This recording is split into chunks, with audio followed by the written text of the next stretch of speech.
अलीगढ़ में जब से सास दामाद की लव स्टोरी सामने आई है, तभी से न जाने कितने ही ऐसे मामले सामने आ रहे हैं जहां शादीशुदा महिलाएं अपने पति को छोटी उम्र के लड़कों के साथ भागकर फिर उनसे शादी कर रही है। ऐसा ही एक मामला अम्बेडकरनगर से भी सामने आया था। यहां दादी अपने ही रिश्ते के पोते संग भाग गई, फिर उसने पोते से शादी भी कर ली। अब दोनों कहां हैं किसी को नहीं पता, लेकिन उसके पति का गुस्सा एक बार फिर फूटा है। पोते संग भागी दादी का नाम इंद्रावती है, जो कि बसखारी थाना क्षेत्र के प्रतापपुर बेलवरिया दलित बस्ती की रहने वाली है। इंद्रावती के पति चंद्रशेखर ने तमतमाते हुए कहा, मेरे लिए मेरी पत्नी मर चुकी है, वो चाहे जिस मर्जी के साथ रहे, मैं तो उसकी तेरवी करूंगा, चाहे जैसे मर्जी रहूं, रह लूंगा उसके बिना, बच्चों की भी परवरिश कर लूंगा, लेकिन उसे अब कभी नहीं अपनाऊंगा। 4 बच्चों की मां होकर भी उसे 25 साल के लड़के के साथ भागने में शर्म नहीं आई। उसने शादी तक कर ली।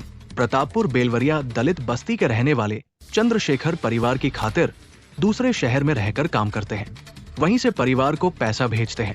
लेकिन 10 दिन पहले उनकी बीवी अचानक से कहीं गायब हो गई। पता चला कि पत्नी इंद्रावती का गांव में ही रहने वाले एक युवक संग अफेयर है। 20 साल पहले हुई थी हमारी शादी। इंद्रावती खुद 52 साल की है, जबकि उसका प्रेमी 25 साल का है। चंद्रशेखर ने बताया, मेरी शादी इंद्रावती से 20 साल पहले हुई थी। इंद्रावती की ये दूसरी शादी थी। इससे पहले भी उसकी एक शादी हो चुकी थी, लेकिन पति से वो अलग हो चुकी थी। मेरे साथ शादी के बाद हमें 3 बच्चे हुए, एक लड़की और 2 लड़के, जबकि पहले पति से इंद्रावती को एक बेटी है। इंद्रावती ने मेरी जमीन गिरवी रखकर 2 साल पहले बेटी की शादी की। मुझे मारना चाहती थी पत्नी, चंद्रशेखर बोले। कुछ समय से इंद्रावती का मन मुझसे उठ गया था। वो मुझसे सही से बात तक नहीं करती थी। हमारे बीच इसे लेकर कई बार झगड़ा भी हुआ।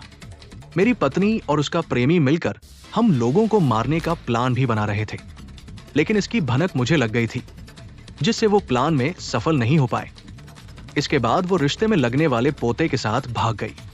मैंने 2 दिन पहले ही थाने में शिकायत की। पुलिस वालों ने कहा कि अगर दोनों साथ रहना चाहते हैं तो इसमें हम कुछ नहीं कर सकते। फिर परिवार और समाज से बेखौफ दोनों ने गोविंद साहब मंदिर में पहुंचकर शादी भी रचा ली।